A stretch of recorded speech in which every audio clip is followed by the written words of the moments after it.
పూర్తి చేసుకుంటున్న సందర్భంలో రాబోయే సంవత్సరానికి మనం భవిష్యత్ కార్యాచరణను కూడా ఈరోజు నిర్ణయించుకోవాల్సిన అవసరం ఉన్నది. మిత్రులారా, ఈరోజు ఆలోచన చేయండి. హైదరాబాదు నగరం అంటే తెలంగాణ రాష్ట్రానికే కాదు, ఈ దేశానికి ప్రపంచానికే ఒక ప్రత్యేక గుర్తింపు ఉన్నది.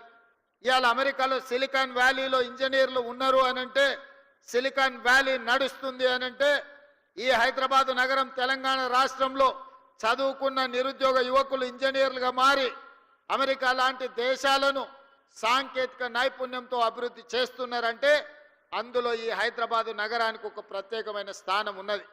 ఇదే కాదు, ఆనాడు శ్రీ రాజీవ్ గాంధీ గారు ఈ దేశం యొక్క భవిష్యత్తు మారాలి అనంటే కంప్యూటర్ యుగం రావాలి, 21వ శతాబ్దంలోకి వేగంగా అభివృద్ధి చెందాలి అంటే ఈ దేశం యువతకు కంప్యూటర్ని పరిచయం చెయ్యాలి అని ఈ దేశానికి కంప్యూటర్ని రాజీవ్ గాంధీ గారు పరిచయం చేసింది.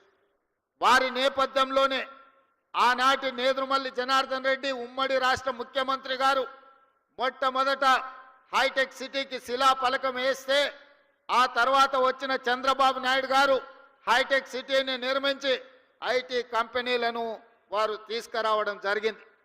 వారి తర్వాత ముఖ్యమంత్రిగా ప్రభుత్వాన్ని ఏర్పాటు చేసిన డాక్టర్ వైఎస్ రాజశేఖర రెడ్డి గారు ఐటీ కంపెనీలను కొనసాగించడమే కాకుండా ఔటర్ రింగ్ రోడ్డును, అంతర్జాతీయ ఎయిర్పోర్టును, ఫార్మా కంపెనీలను తీసుకొచ్చి అదేవిధంగా హైదరాబాద్ నగరానికి ఆనాడు కీర్తిశేషులు పీజేఆర్ గారు ఎండాకాలం వచ్చిందంటే ఖాళీ కుండల ప్రదర్శన చేసేవాడు.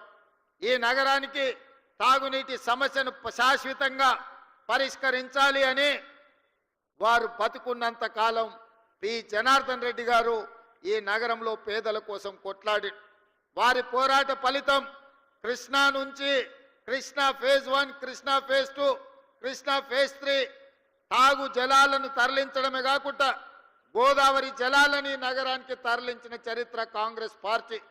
ఈరోజు ఈ నగర ప్రజలు ఉస్మాన్ సాగర్, హిమాయత్ సాగర్ తాగునీటి జలాశయాలనే కాదు, అవి సరిపోకపోవడంతో కృష్ణానది జలాలను, గోదావరి జలాలను తీసుకొచ్చి కోట్లాది ప్రజలకు